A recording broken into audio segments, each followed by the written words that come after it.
നിസ്കരിക്കാത്തവർക്ക് വിജയമില്ലേ? ഇല്ലേ ഇല്ല. ഏറ്റവും കൂടുതൽ മരണത്തിന്റെ നേരത്ത് പ്രയാസപ്പെടുന്ന മനുഷ്യൻ നിസ്കാരം പരിഗണിക്കാത്തവനാണ്. അള്ളാഹു നമ്മളെ കാത്തുരക്ഷിക്കട്ടെ. യാത്രയിലാണെങ്കിലും ശരി, നാട്ടിലാണെങ്കിലും ശരി, രോഗിയായിട്ടാണെങ്കിലും ശരി, നിസ്കാരം കൃത്യമായി നിർവഹിക്കണം. അതിന് വിട്ടുവീഴ്ച വരുത്തുന്ന സ്വഭാവം ഉണ്ടായിക്കൂടാ. കറക്റ്റ് നിസ്കരിക്കുന്ന കുടുംബമാണോ? നിങ്ങളൊന്ന് പരിശോധിച്ചു നോക്കിക്കോ. ബറക്കത്തിനൊരു കുറവുണ്ടാകൂല. നിസ്കാരം കളാക്കുന്ന ആളുകൾ ഇടക്കിടക്ക് അവിടെ കയറി വിസിറ്റ് ചെയ്യുന്നുണ്ടോ? എന്നാൽ ബറക്കത്തിന് നല്ലോണം കുറവും കാണും.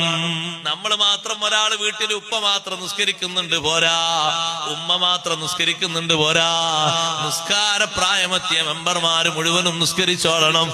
വീട്ടിലേക്ക് പുതുതായി കടന്നു വന്നിട്ടുണ്ട് ഒരു മരുമകള്, മകന്റെ ഭാര്യ, അവരും നിസ്കരിക്കണം. എല്ലാവരും നിസ്കരിക്കണം.